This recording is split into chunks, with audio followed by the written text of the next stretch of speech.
Dalam catatan sejarah di Aceh, saya tidak menemukan habaib yang benar-benar sebagai pejuang. Seandainya ada habaib yang pejuang, maka salah satu daripada pahlawan nasional tentu ada yang habaib. Maksudnya yang ikut turun ke perang di Aceh ya. Sementara pejuang-pejuang yang ada di Aceh yang diabadikan namanya sebagai pahlawan nasional hanya beberapa saja, walaupun lebih banyak lagi. Tapi walaupun ada yang tidak dijadikan sebagai pahlawan nasional, mereka banyak sekali di belakangnya yang memang pejuang, bukan habaib. Teku Umar bukan habaib, Cut Nyadin bukan habaib, Cut Mutia bukan habaib, Pocut Kemalahayati atau Laksamana Malahayati bukan habaib, Panglima Polem bukan habaib, Tengku Syik Ditiro walaupun dari zuriah Nabi tapi bukan habaib.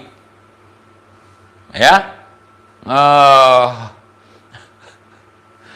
bukan, dan banyak lagi. Kalian cari tahulah di Google, itu banyak pejuang-pejuang dari Aceh. Tapi ada beberapa oknum Habib Songong ini berbicara soal sejarah tapi ngawur. Hati-hati teman-teman semuanya. Imam Bonjol bukan kakeknya Bung Rizik. Ini kita bahas dulu yang di Aceh ya. Mereka tahu nih orang-orang kafir, kekuatan muslimin. Mereka bisa melawan penjajahan di muka bumi Indonesia karena tidak ada lain, adanya habaib, adanya ulama yang... Siapa habaib? Menir Usman, Al-Habib Uthman bin Yahya, Mufti Batavia. Itu antek Belanda, bukan pejuang. Membakar semangat warga penduduk Indonesia. Allahu Akbar. Sami Allahu liman hamidah. Kalau udah berbicara masalah pejuang, ini habaib loh yang ngomong di majelis habaib.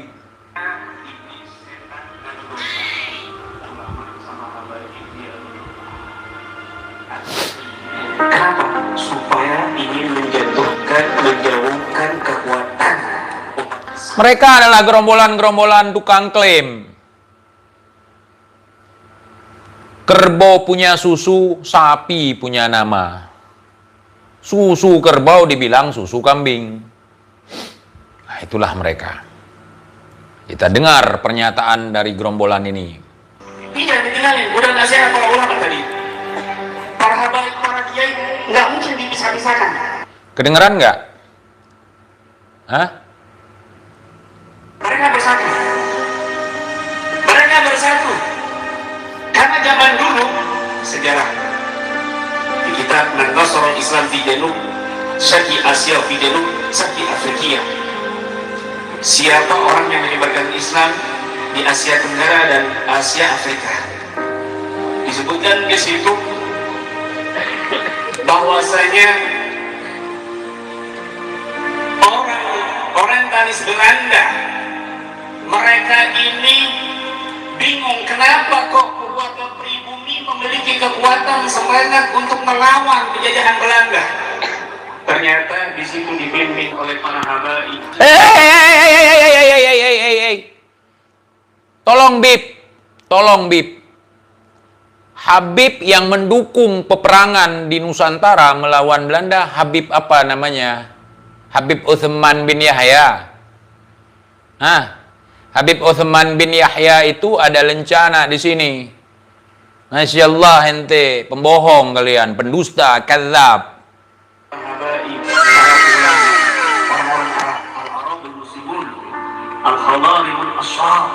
Orang-orang Arab dari Hadramaut, dari Wait.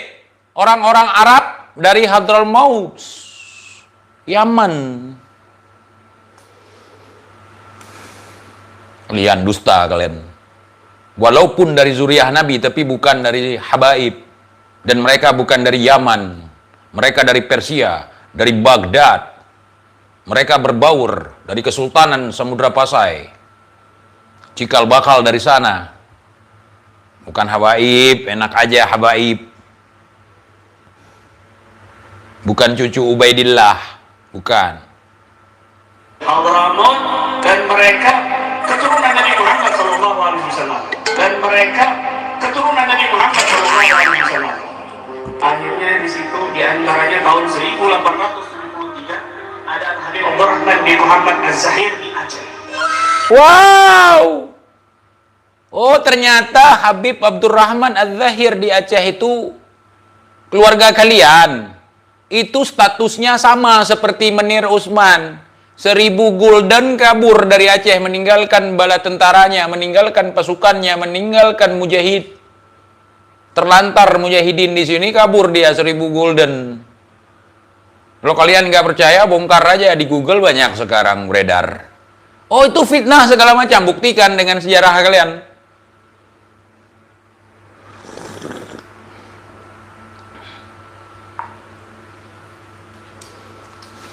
Wow. Oh, berarti itu kakek kalian. Kalau seandainya Habib Abdurrahman Az-Zahir sebagai pejuang di Aceh, maka namanya akan bersinar hari ini di antara Teku Umar, Cut Nyadin, Panglima Polem, Laksamana Kemalahayati atau Pocut Kemalahayati, di antara Cut Mutia. Kenapa? Padahal di Aceh banyak lagi yang perempuan juga ada, tapi tidak dijadikan sebagai pahlawan nasional. Habib Abdurrahman Az-Zahir, beliau menyerah kepada Belanda, meninggalkan pasukan-pasukan mujahidinnya, pulang ke Arab Saudi. Hah? Iya. Jadi ini merupakan pembodohan sejarah. Saya sebagai anak Aceh tidak terima. Karena dalam catatan sejarah, wilayah yang terakhir tunduk kepada Belanda adalah Yogyakarta. Kemudian Aceh, walaupun Aceh kalah, ya boleh dibilang kalah, tapi kedaulatannya tidak diberikan kepada Belanda.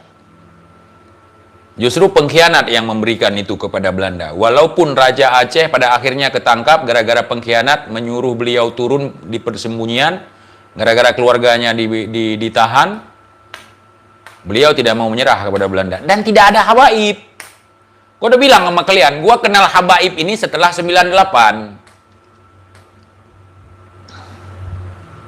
Awalnya kita panggil Sayyid, Makam Sayyid, Makam Syarif, atau tuanku, tengku. Hah?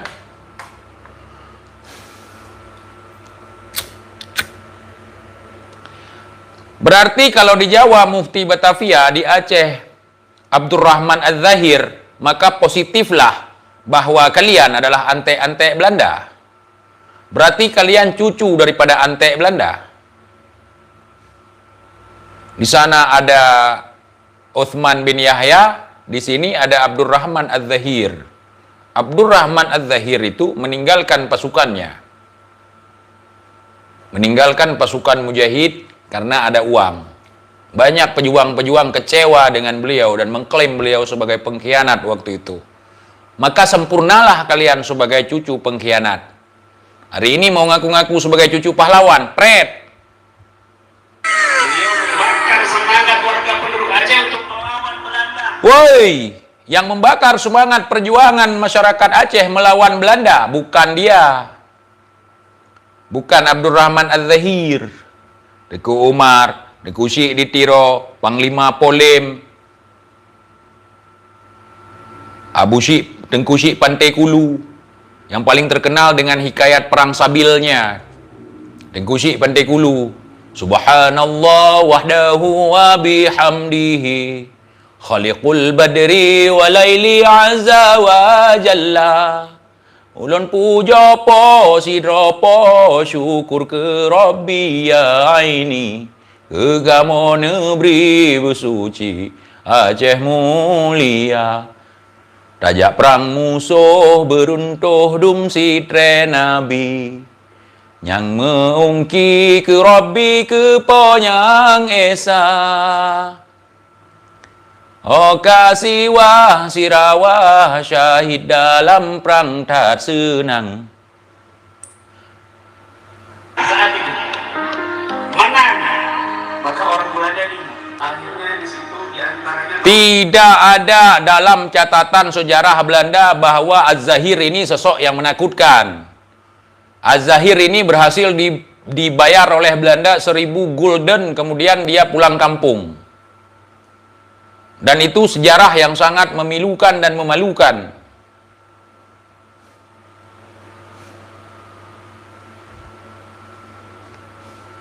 Biar kalian tahu, bab beb. Pengkhianat pun kalian bilang pejuang. 2003 ada Habib Abdurrahman bin Muhammad Az-Zahir di Aceh. Beliau membakar semangat warga penduduk Aceh untuk melawan Belanda. Menang, maka orang Belanda ini dia mengutus yang namanya Snokkhorgen. Snokkhorgen dia utus, Bukan Senak Hargen, Senak Hagranya. Senak Hargen. Senak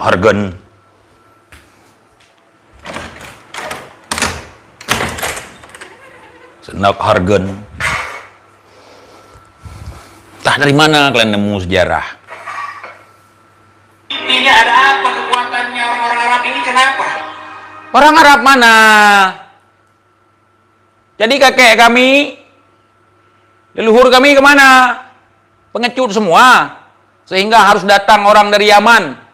Kalian aja ke Indonesia karena menghindar daripada peperangan. Bagaimana mungkin kalian mau berperang, sedangkan kalian menghindar daripada perang? Pengecut-pengecut yang lari dari negerinya, sok-sokan mau perang. Bilang aja mau dagang. Pulang haji ini orang Indonesia memiliki semangat yang luar biasa, ilmu yang luar biasa. Nggak ada ngaruh sama orang Arab, sama orang Libanon, sama orang Spanyol. Nggak ada. Nggak ada. Ini bahaya teman-teman, sejarah-sejarah seperti ini. Seolah-olah leluhur kita berpangku tangan. Contoh seperti Bung Rizik datang ke Aceh, mengambil jenazah-jenazah tsunami. Habis itu mereka cerita, tiap tahun cerita, mau pemilu cerita. Seolah-olah kami di Aceh cuma hongkang-hongkangan, tidak pernah melakukan aktivitas apapun. Enak aja main klaim kalian. Cut Nyadin itu sampai matanya tidak bisa melihat lagi, sakit-sakitan, tidak mau menyerah kepada Belanda. Tidak mau. Teguh Umar 2 kali berpura-pura menyerah kepada Belanda untuk menggondol semua alutsista Belanda, bahkan gulden mereka. Aduh. Seandainya Zahir itu merupakan seorang pahlawan, dia ada namanya di daftar nama-nama para pahlawan. Kenapa dia tidak ada? Dia udah kabur duluan. Dikasih 1000 gulden, kabur dia, sama nasibnya. Kalau yang di Batavia, dia nggak kabur, tinggal bersama Belanda. Kalau yang ini memang kabur, nggak ada nyali perang. Oh, kalau cerita acting pinter. Ini orang-orang Arab dari Hadramut yang ngapain ini? Akhirnya di Snokkhorgen ini diutus ke Mekah, ke Hadramut, dan beberapa orientalis Belanda lainnya. Di situ dia tahu kekuatannya ternyata di sini. Para jukis tadi. Belanda tidak takut dengan orang Hadramut. Mereka tidak takut sama itu.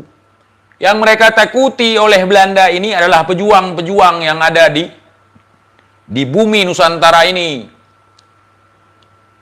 Belanda cek ombak ke Aceh. Habis itu buat agresi pertama Belanda ke Aceh. Sampai di sini tumbang jenderalnya. Masuk lagi agresi kedua, hancur. Habis itu salah seorang putra pribumi membuat sebuah korps, namanya Korps Marsose. Pengkhianat di dalamnya semua. Disitulah banyak pengkhianat, itulah kita agak sedikit lemah. Hancur-hancuran Aceh waktu itu. Gua kagak pernah denger. Gua justru dari kecil dicekokin sama kakek gua bahwa Az-Zahir itu adalah pengkhianat,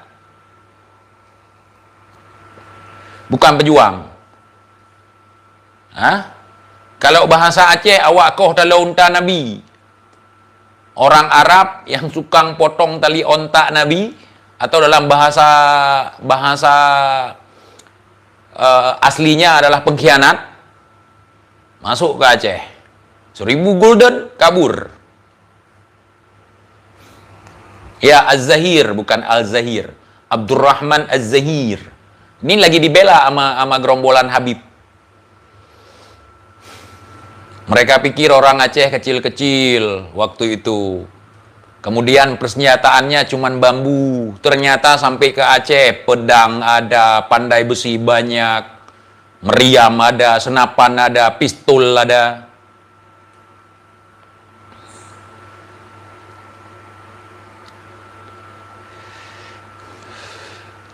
Ya. Kalian jangan ngomong sejarah. Kalian jelaskan dulu keturunan kalian dulu baru. Kalian memang mengganggu sekali, parasit kalian. Ya. Saya akan telusuri ada beberapa makam yang diklaim Habib. Apakah dia Habib atau bukan? Saya mau cari tahu dulu sekarang. Saya mau ngomong sama orang-orang arkeolog. Sekarang mumpung lagi banyak di Aceh penelitian tentang makam kuno. Karena hampir semua saya lihat makam-makam Said sudah jadi Habib. Saya mau tanya sama mereka, beneran Habib? Dari Hadrol Maut, dari Yaman atau memang bukan? Karena menurut hemat saya, kebanyakan bukan dari Hadrol Maut. Sayyid-sayyid yang ada di Aceh, kebanyakan bukan dari Hadrol Maut, bukan dari Yaman, tapi dari Persia, dari Hujarat, dari Maroko, dari Baghdad, Irak. Nggak ada Habib di Aceh, nggak ada yang syahid dalam berperang. Nggak ada. Walaupun pejuang banyak dari zuriyah Nabi, tapi bukan Habib. Contoh, Tengku Syekh di Tiro, Syekh Abdul Saman, itu bukan Habib, tapi beliau dari zuriyah. Beliau bukan habaib, bukan ba'alawi. Kakeknya pemimpin GAM kemarin, kakeknya beliau. Tengku Syekh di Tiro, Syekh Abdul Saman. Kok habaib? Aneh kalian. Hei, saya putar sekali lagi, beb. Ngawur aja kalian, suka kali ngehoak. Pingin nampak hebat gitu. Pingin dianggap cucu pahlawan gitu. Bisa melawan penjajahan di muka bumi Indonesia karena tidak ada lain adanya habaib. Karena tidak ada lain, karena adanya habaib. Berarti menafikan dong. Menafikan Teku Umar, itu bukan habaib. Menafikan Cut Nyadin, Cut Mutia, Pocut Kemalahayati, Panglima Polem. Gimana kalian? Pocut Merah Intan, walaupun tidak dimasukkan di dalam nama-nama pahlawan, padahal beliau sangat berjasa sekali. Suaminya menyerah ke Belanda, beliau langsung buat ultimatum. Kalau ente menyerah ke Belanda, ceraikan saya minta pasah. Tidak ada tempat untuk pengkhianat.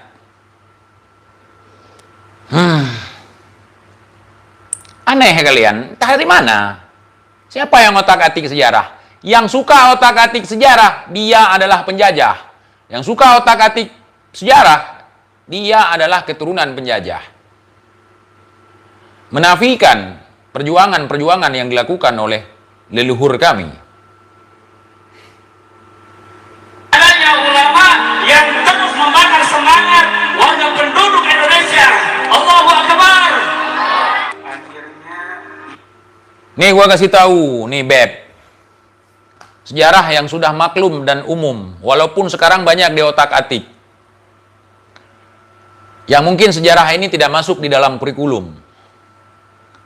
Bung Karno 2 kali datang ke Aceh, minta perlindungan. sekaligus minta bantuan. Ya.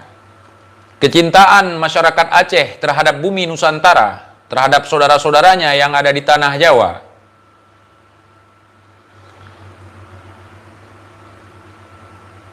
menyumbangkan 2 pesawat terbang, yakni Selawah RI 001 dan Selawah RI 002. 2 pesawat terbang, tambah 1 armada laut, kapal induk, yang dibeli dari Uni Soviet waktu itu.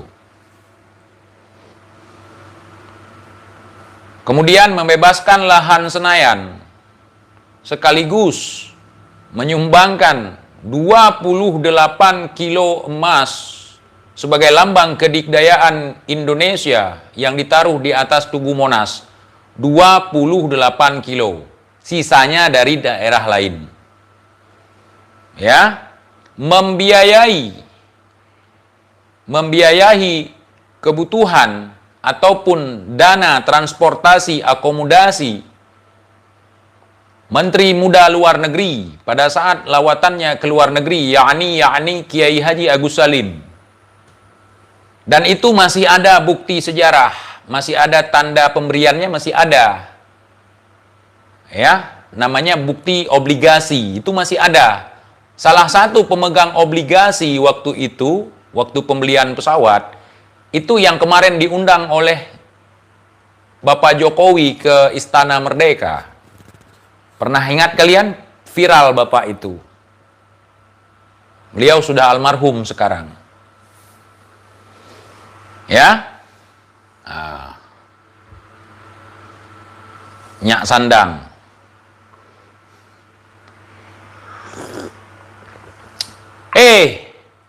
Awak FPI yang na di Aceh, aneng-aneng Aceh yang tergabung dalam FPI, bek sampai pasoi lempunggung sejarah tanya di obok-obok oleh awaknya. Kapap ma gedum. Tolong kalian yang anak-anak FPI yang di Aceh, sadar kalian.